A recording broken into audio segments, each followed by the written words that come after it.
وہ کمرے میں اکیلا بیٹھا تھا۔ سفیان جا چکا تھا۔ آج اس نے اپنی رات گزارے کا انتظام بھی کر لیا تھا۔ 3-4 کتابیں اپنے پاس ہی رکھ لی تھی۔ وہ دوسروں کی کہانیوں میں الجھ کر اپنی بھولنا چاہتا تھا۔ یہی سوچتے اس نے کتاب کی طرف ہاتھ بڑھایا ہی تھا تو دروازے میں کھڑی سکینہ نظر آئی، جس نے ہاتھ میں پانی کا ایکسٹرا جگ تھا جو اس نے چپ چاپ ٹیبل پر رکھا اور جانے لگی، مگر اس نے پکار دیا، سکینہ بیٹھو۔ الماری کے پاس سے کرسی کھینچے وہ اس کے قریب بیٹھ گئی۔ سکینہ میری آنکھوں میں دیکھو اور بتاؤ کیا ہوا ہے؟ وہ جو نظریں جھکائے اپنے ہاتھوں کو نوچ رہی تھی، اس کی ہمت نہیں ہو رہی تھی۔ سکینہ میں نے تو دستک دے کر بھی دیکھا، تم پھر بھی مجھے سمجھ کیوں نہیں رہی؟ میرے الفاظ بھی تمہیں سمجھ نہیں آئے تو اب سیدھا بولتا ہوں، مجھے تمہاری ضرورت ہے، مجھے تم سے نکاح چاہیے۔ اس کی بات پر ہی وہ کانپ اٹھی تھی۔ اس کا کانپتا وجود دیکھ کر وہ دنگ رہ گیا تھا۔ کیا ہوا سکینہ؟ میں نے کچھ غلط تو نہیں کہا؟ وہ ایک دم کھڑی ہوگی۔ حیدر، میں تمہاری بات سمجھتی ہوں مگر شاید میری بات سمجھ نہ سکو۔ دیکھو، ایک لڑکی یہ چاہتی ہے کہ وہ ایک اچھی زندگی گزارے، ہنسے کھیلے گھومے پھرے اپنے ہم سفر کے ساتھ۔ میں بھی یہی چاہتی تھی، وہ یہی چاہتی ہوں۔ اس کی باتوں سے حیدر کا دل ڈوب گیا تھا۔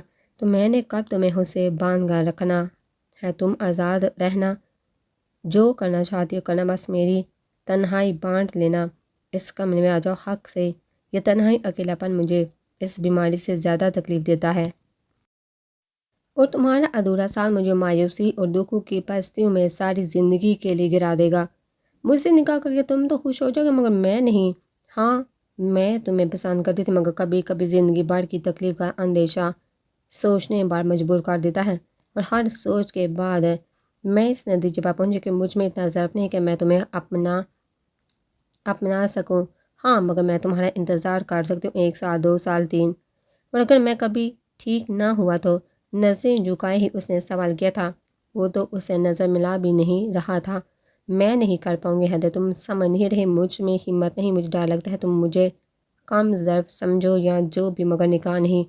ایک ہی تو زندگی ہے، مجھے جینی ہے، گزارنی نہیں ہے، اور میں تمہیں چھوڑ نہیں رہی۔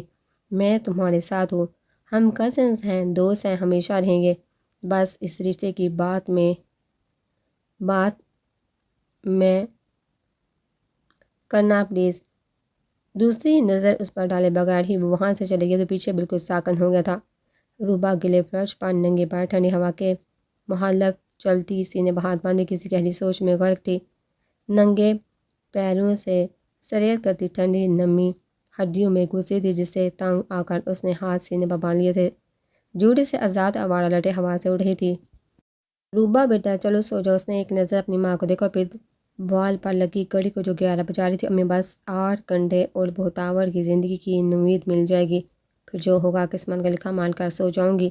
وہ بھی پریشانی سے اس کے ساتھ ہی باہر نکل آئی تھی۔ مجھے تو ہول اٹھے، پتہ نہیں میرے بچے کا کیا ہوگا۔ اس نے انہیں کندھوں سے تھام کر اپنے مقابل کیا۔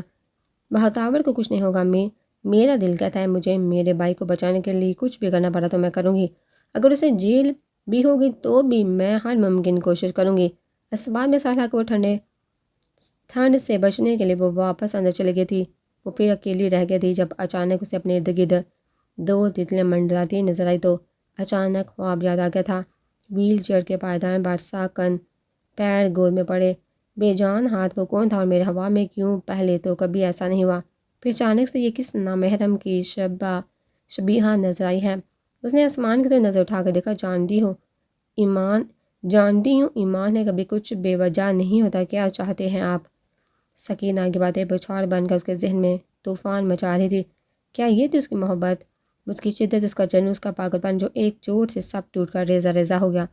شاید اس سے محبت تھی ہی نہیں، اسے وقتی اٹریکشن تھی، اور خوبصورت چیز جب ذرا سی بھی خراب ہو جائے تو اس سے کوفت ہونے لگتی ہے۔ مگر میں کوئی چیز تو نہیں تھا، انسان تھا، اس سے مجھ سے کوفت ہونے لگی۔ بے بسی سے وہ ہنسیا تھا، گہرا سانس لے کر اس نے خون پکڑنے کے لیے ہاتھ بڑھایا تھا۔ وہ دوسری سائڈ پر چارج پر لگا تھا۔ اگر وہ پہلے جیسا ہوتا تو گلاٹی مار کر دوسری سائڈ پر پہنچ جاتا، مگر یہ فاصلہ تو اب میلوں کا تھا۔ منہ بسوڑ کر دوسری طرف روح پھیر گیا۔ حیدر، کیسے ہو؟ اس نے چونگا دروازے کی جانب دیکھا جہاں چچا کھڑے تھے۔ انہیں دیکھ کر اس کے چہرے پر پہلے جیسی خوشی نہیں تھی۔ وہ اس کے پاس بیڈ کے کنارے پر ہی ٹکے تھے۔ تم ٹھیک ہو؟ تمہیں کسی چیز کی ضرورت تو نہیں؟ نہیں چچا، اب نہیں، جس کی تھی اس نے انکار کر دیا، باقی سب اس کے سامنے بے مول انہوں نے زبردستی مسکرانے کی کوشش کی مگر ناکام۔ حیدر محسوس کر سکتا تھا ان کے لہجے، ان کے الجھے دماغ میں کچھ چل رہا ہے۔ کچھ کہنا ہے چچا؟ انہوں نے بوکھلا کر دیکھا۔ وہ تمہیں کسی ایسے انسان کی ضرورت ہے جو تمہارے ساتھ ہر وقت رہے، اور یشمان کا مجرم، اسے ابھی سزا نہیں ملی، صبح جرگے کا فیصلہ آ جائے گا۔ تو کیا سوچا ہے آپ نے چچا؟ کیا فیصلہ چاہتے ہیں؟ ان کے چہرے پر کھوجتے وہ پوچھا تھا۔ بنی ان کے ایک حرف پر ہی حیدر کا دل کام گیا تو اس نے حیرت سے اسے دیکھا۔ یہ جی کیا کہہ رہے ہیں آپ؟ دیکھو حیدر، ہم تمہارا بھلا ہی چاہتے ہیں۔ سکینہ ڈر گئی ہے، پریشان، اس لیے وہ ابھی نکاح نہیں کرنا چاہتی، اور یشمان کے قاتل کو بھی سزا نہیں ملی، ان کا بھی ایک ہی بیٹا ہے، وہ بھی نہیں چاہیں گے اس سے سزا ہو، تو یہ فیصلہ ہر لحاظ سے بہتر ہے۔ اپنے سر پر رکھا ان کا ہاتھ اس نے آہستہ سے ہٹا دیا۔ آپ کی بیٹی چھوڑ چکی ہے نا، تو رہنے دے مجھے اکیلا۔ چچا مجھے نفرت ہو گئی ہے اس جن سے، جو مطلب رس ہے، جو صرف اپنا سوچتے محبت کو داؤ پر لگا دیتی ہے اور اس سے ہارنے کا افسوس تک نہیں ہوتا۔ ایسے جواریوں کو مجھے آپ کا یہ فیصلہ منظور نہیں۔ میں اب اپنی زندگی میں کسی لڑکی کی مداخلت نہیں چاہتا، نہ خوشی سے نہ مجبوری سے۔ حیدر کی باتیں انہیں غلط یا بے تکی ہرگز نہیں لگی تھی۔ وہ جانتی تھی سکینہ کا فیصلہ اگر انہیں پریشان کر سکتا تو اس پر قیامت گزر جائے گی۔ وہ بھی اس حالت میں انہوں نے تڑپ کر اسے گلے سے لگایا۔ مجھے معاف کر دو حیدر، میں ہار گیا، میں اولاد کے ہاتھوں رشتے ہار گیا، میں نہیں سمجھا پایا سکینہ کو، مگر یہ فیصلہ میرا دل کہتا ہے سب کے حق میں بہتر ہوگا۔ جرگے کا فیصلہ ہر صورت ماننا پڑے گا۔ تمہیں تمہارا ساتھی ضرور ملے گا۔ اس کے ماتھے کو چوم کر وہ باہر آ گئے تھے۔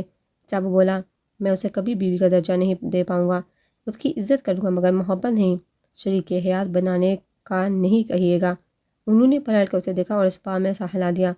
وہ دروازے تک ہی پہنچے ہوں گے جب اس کا فون بجنے لگا۔ اس نے بے بسی سے فون کو دیکھا اور گردن جھکا لی۔ عاشور صاحب نے پلٹ کر اسے دیکھا، پھر فون کی جانب آگے اسے فون پکڑاتے ادھر ادھر دیکھا۔ کچھ اور چاہیے؟ واش روم تو نہیں جانا؟ اپنے سوال پر وہ خود ہی شرمندہ ہو گئے تو مگر وہ بے بسی سے ہنس دیا۔ کہتے ہیں بچپن کبھی واپس نہیں آتا، لیکن میرا خیال ہے عمر کے جس دور میں یہ وقت آ جاتا ہے وہاں بچپن ایک بھیانک روپ لے کر واپس آ جاتا ہے۔ تب ان چیزوں کی محتاجی معصومیت نہیں، شرمندگی کا باعث بن جاتی ہے۔ ایسے دور سے تو موت اچھی ہے، ایسے دور سے تو موت اچھی ہے۔ آخر تک اس کا لہجہ بڑھا گیا تھا۔ عاشور صاحب کو سمجھ نہیں آ رہی تھی وہ کیا کریں، کیسے دلاسا دے۔ ان کو بے جان دیکھ کر انکار، خود کا دل خون کے آنسو روتا تھا، اس لیے خود پر ضبط کرتے وہ باہر چلے گئے تھے اور اس کی سوچ کو فون کی رنگ ٹون نے توڑا تھا۔ السلام علیکم ذیشان، کیسے ہو؟ میں تو ٹھیک ہوں، تم کیسے ہو؟ ہاں میں بھی ٹھیک ہوں۔ بیٹھ کے ٹون سے ٹیک لگائے وہ ریلیکس ہو گیا تھا۔ 2 بج کے مگر نیند آنکھوں سے کوسوں دور تھی۔ آج آسمان کو بادلوں نے گھیر رکھا تھا، اس کی زد میں چاند بھی آ گیا تھا، بادلوں کی اور سے بھی وہ اپنی مدھم روشنی بکھیرنا نہیں چھوڑ رہا تھا۔ کوئی بادل اس کے سامنے آ جاتا تو اسے چیر کر روشنی بیچنے کی کوشش کرتا، اور اب جب وہ ہٹ جاتا تو روبا کا چہرہ چاند کی روشنی سے منور ہو جاتا۔ چاند ناکا کو چمک رہا تھا۔ اس لکا چھپی کے کھیل نے اس کی ہونٹ مسکرانے پر مجبور کر دیے تھے۔ تو مل نہیں پایا اسے؟ اس نے حیرت سے اسے سوال کیا تھا۔ کہاں یار، یہاں آ کر پتہ چلا اپنے گاؤں چلے گیا، اسٹوڈنٹ انفو دے نہیں رہے۔ یار روبا شاہ نام ہے اس کا، پیار سے اسے روبا کہتے ہیں۔ انہیں کبھی اپنے گاؤں کا نام نہیں بتایا تھا۔ اس کے سوال پر ذیشان اور افسردہ ہو گیا تھا۔ کبھی ضرورت ہی نہیں پڑی، پہلی بار تو بک چھاپا ملی تھی، بک ایکسچینج ہو گئی تھی، پھر اتفاق سے ملاقاتیں ہوئیں اور جیسے اظہار کیا مشن آ گیا، پتہ چلا گاؤں چلی گئی ہے۔ چل کوئی بات نہیں، واپس آ جائے گی۔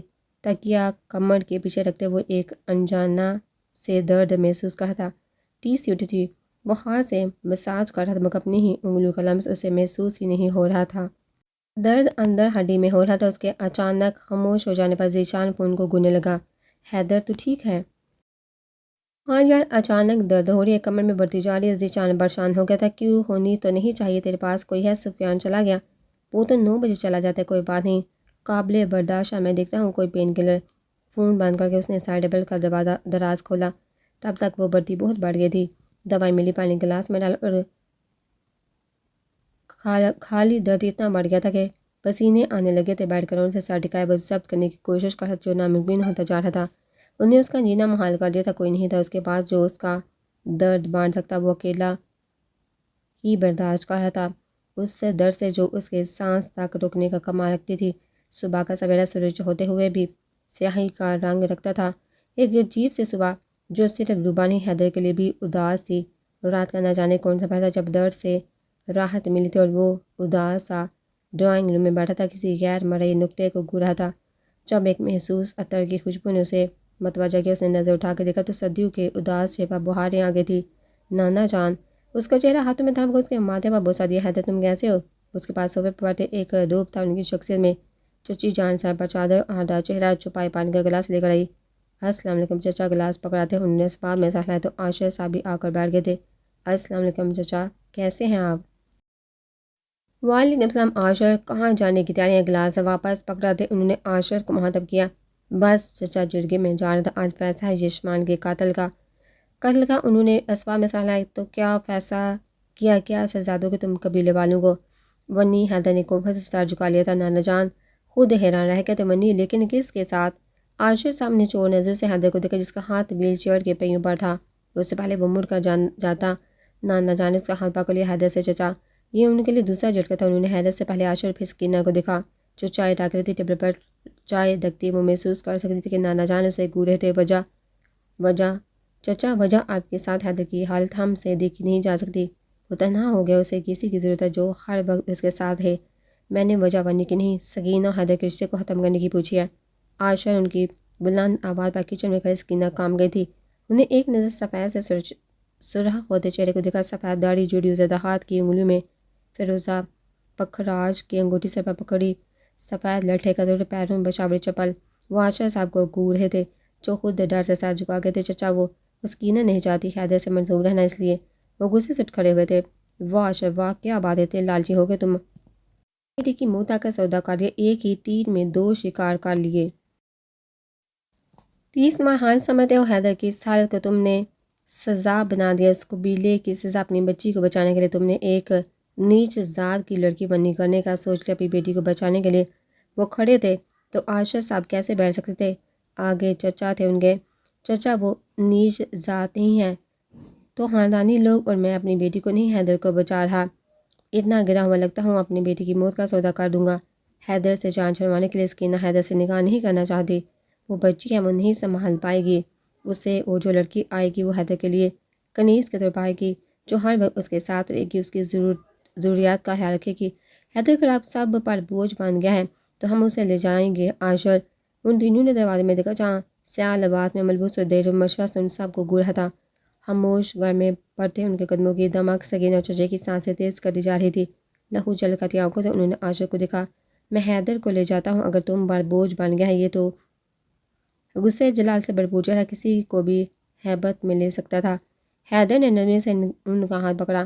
ماموں ایسا نہیں، انہوں نے شفقت سے اسے دیکھا، اس کے سر پہ ہاتھ پھیرا۔ اب بیچ میں نہ بولنا۔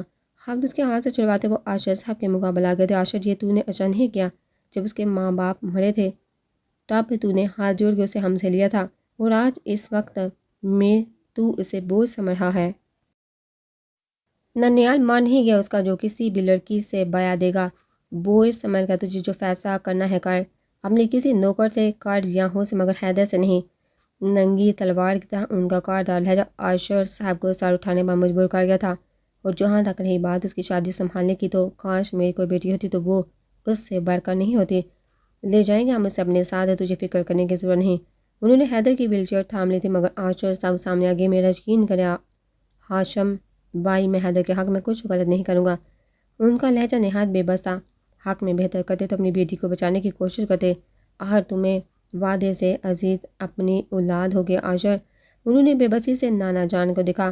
مجھے آج بھی رضا بائی سے کیا وعدہ عزیز ہے چچا۔ 2 تھپڑ مار کر ضد کر کے میں سکینہ کو حیدر کا کر بھی دوں تو کیا وہ اپنے ساتھ ساتھ حیدر کو بھی خوش رکھ پائے گی؟ زبردستی رشتے ہمیشہ نقصان پہنچا دے چچا جان۔ میں حیدر اور سکینہ دونوں کی زندگی ایک ساتھ برباد نہیں کر سکتا۔ زور زبردستی سے رشتے باندھ سکتے ہیں، جذبات نہیں، اور وہ لوگ کوئی نیچ یا چھوٹی ذات کے نہیں، خاندانی ہے، بہت امیر نہ صحیح پر غریب بھی نہیں ہے۔ حیدر نے افسوس سے اپنے چچا کو دیکھا مگر ہاشم صاحب غصے میں تھے۔ وہ حیدر کو لے جانا چاہتے تھے اپنی بہن کے نشانی کا۔ انہوں نے حیدر کو آگے دھکیل دیا تھا۔ عاشر صاحب نے طرف کا حیدر کو دیکھا جو خود کو باہری دروازے کی جانب جاتا دیکھ رہا تھا۔ رکیے ماموں، اس کی آواز پر عاشر صاحب نے امید سے اس کی جانب دیکھا۔ پہیے گما کہ وہ ہاشم صاحب کے سامنے آئے۔ ماموں، نانا جان، میں جانتا ہوں آپ دونوں مجھ سے بہت پیار کرتے ہیں، مجھے یہ بھی پتہ ہے کہ چچا جان مجھ سے کتنا پیار کرتے ہیں۔ آپ کو یاد ہے ماموں، بچپن میں جب آپ نے کہا تھا کہ حیدر ڈاکٹر بنے گا تو چاچو نے شرط لگا کے یہ کہا تھا کہ جو اس کی عادت ہے یہ سپاہی بنیں گے۔ وہی ہوا تھا، میرا دل اپنے ملک کی خدمت کی طرف لپکتا تھا۔ کتنے اچھے سے جان لیتے چچا مجھے۔ اور پھر ایک بار بابا نے کہا تھا کہ حیدر ٹریننگ پر نہیں جائے گا۔ چچا نے کتنی انسلٹ کروا کر کتنی منتیں کر کے مجھے ٹریننگ پر بھیجا تھا۔ انہوں نے میرے لیے کتنا کچھ کیا، میں ان کے ایک فیصلے پر یقین نہیں کر سکتا۔ انہیں سوالیہ نگاہوں سے نانا جان کو دیکھا۔ ہاشم عائشر دونوں نانا جان کے جواب کے منتظر تھے۔ بے شک ان کا فیصلہ آخری فیصلہ ہوگا۔ عائشر ایک بار پھر یقین کر رہا ہوں تم پر توڑنا مت، ورنہ ذوالفقار علی بھول جائے گا کہ اس کا تم سے کوئی رشتہ بھی ہے۔ میرے بچوں کی آخری امانت ہے یہ، اس کی زندگی خراب یعنی میری میں معاف نہیں کروں گا۔ اپنا فیصلہ سنا کر حیدر کے سر پر ہاتھ رکھتے وہ چلے گئے تھے۔ ہاشم صاحب بھی صرف حیدر سے مل کر گئے تھے۔ وہ گر جانے کے انداز سے صوفے پر بیٹھ گئے۔ ابا پانی گلاس کو دیکھتے ہوئے نظریں سکینہ پر ڈالی جو تھوک نکل کر رہ گئی تھی۔ شالا اپنی بیگم کو آواز دیتا ان کا لہجہ اور بھی سخت ہو گیا تھا۔ سفیان بھی ڈر کر باہر آ گیا تھا۔ حیدر کو اندر لے کر جاؤ، سفیان کو حکم دیتے وہ حیدر کی جانب مڑے۔ حیدر میں تم سے بات کرتا ہوں، اندر جاؤ۔ مگر اس کی نظر تو سکینہ پر تھی جس کا رنگ لٹے کی طرح سفید ہو گیا تھا۔ چچا غصہ مت کرے، کوئی بات۔ حیدر لہجے پر اشتعال تھا اس لیے حیدر بھی خاموش ہو گیا تھا۔ اس کی شرٹ کو گھسیٹا سفیان اسے لے گیا تھا۔ وہ 2 قدم سکینہ کی طرف بڑھے تو وہ ڈر کر اپنی ماں کے پیچھے چھپ کی۔ کیا کر رہے ہیں عاشر صاحب؟ پوچھو اپنی بیٹی سے۔ میرے سر میں ہاتھ ڈال کر کتنی ہوشیاری ہے؟ اتنی اونچی آواز حیدر کو اندر تک سنائی دے رہی تھی۔ چچا کے سامنے میری عزت کی دھجیاں اڑا دی کہ میری اولاد میرے کہنے میں نہیں۔ حیدر کو پریشانی ہونے لگی تھی مگر سفیان اسے بیڈ پر لٹا چکا تھا۔ انہوں نے بلینکٹ سائڈ کیا۔ سفیان مجھے باہر لے چلو، چچا جان سکینہ کو ڈانٹ رہے ہیں۔ سر رک جائیے، بڑے سر کا غصہ تو آسمان پر پہنچا، وہ آپ کو بھی ڈانٹ دیں گے اور مجھے بھی پلیز سر۔ وہ خاموش ہو گیا تھا۔ کیا کہہ رہے ہیں آپ عاشر؟ آپ کو اپنی اولاد سے زیادہ رشتہ داروں کی فکر ہے؟ رشتہ دار یا شریک نہیں ہے، وہ باپ تھا ہمارا، اور وہ لڑکا میرے بڑے بھائی کا بیٹا۔ میرا خون ایک کے ساتھ آزادی کر کے دوسری اولاد کا کیا کروں جو مطلب پرست اور ڈرپوک ہے؟ یہ آوازیں سن کر حیدر بے چین ہو رہا تھا۔ دیکھیے جو بھی ہے، میں میری بیٹی کو بٹی میں نہیں جھونک سکتی۔ انہوں نے اسباب میں سال ایسے ہی کہا، میں بھی حیدر کی زندگی مزید خراب نہیں کروں گا۔ اس جیسی مطلب پرست، ڈرپوک اور کم ظرف اولاد سے وہ خوددار معذور لڑکا بہتر جو کم سے کم میری عزت کرنا چاہتا ہے، مجھ پر یقین کرتا ہے۔ منی کا فیصلہ میں نے تمہارے لیے نہیں کیا، حیدر کی بہتری لیے کیا ہے، اور اگر اس لڑکی پر انگلی بھی اٹھائی گئی تو یاد کرنا مجھ سے برا کوئی نہیں ہوگا۔ خود پر قابو پاتے وہ چلے گئے تھے۔ کافی دیر تک کوئی آواز نہ آنے پر حیدر نے سکون کا سانس لیا۔ طوفان تھم گیا تھا۔ سکینہ اپنی ماں کے گلے لگے رونے میں مصروف تھی۔ ہوا سے ہلتے بیڈ کے پیٹ کے نیچے جڑگا بیٹھ چکا تھا۔ سر بوسیدہ اور بزرگ کے چہرے جو دیکھنے میں ہی ایک وحشت کا سامان لگتے تھے، سالوں کا تجربہ ان کے چہرے سے جھلک رہا تھا۔ جلاد اتنی ہمت اپنے اندر رکھتے ہوں گے جو سب کچھ بلائے طاق کر کے یہ منصب منی کاروکاری سوارا ستی جیسے رسموں کا حکم دیتے آئے ہیں، یا شاید اسے بھی زیادہ۔ جلاد تو موت دیتا ہے، اور یہ موت جیسی زندگی۔ سیدھوں پر چادریں لیے، ٹوٹی چپل پہنے، گندے چہرے لیے شلملاتی دھوپ میں کھڑے یہ باشندے اپنے چہرے پر غربت کی طویل تحریر لیے جرگے کا فیصلہ سننے آئے تھے، اور انہی میں موجود تھی یہ تینوں ماں بیٹیاں۔ ان تینوں کے ساتھ جھکے ہوئے تھے کیونکہ ان کا جرم بیان کر دیا گیا تھا۔ یشمان کی موت کا منظر عاشر صاحب کی آنکھیں نم کر گیا تھا۔ تو بتاؤ عاشر علی، تم کیا فیصلہ چاہتے ہو؟ گہرا سانس لے کر انہوں نے دونوں لڑکیوں کو دیکھا۔ کھلے گھیرے والی شلوار قمیض، سربت بٹا اور لٹکتی چوٹیاں زیبو کو دیکھنے میں لاؤبالی اور بچی لگی تھی۔ نظر دوسری جانب گئی تھی۔ سلیقے سے لیا دوپٹہ، جوگی گردن لمبی، جوڑے صاف اور بغیر شکن کے کپڑے، انہیں کچھ سمجھدار سلیقہ شعار لگی تھی۔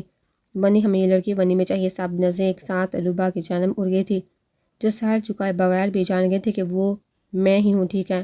جرگہ اکمل خان کی بیٹی ربائشہ خان کو بنی کرتی ہے، جو کی نظر سے ایک آنسو گر کر زمین بوس ہو گیا تھا، جس سے کہ جلاد صرف اپنے پیروں تلے رون کے تھے۔ اس کی آنکھوں کے سامنے ذیشان کا مسکراتا چہرہ آ رہا تھا۔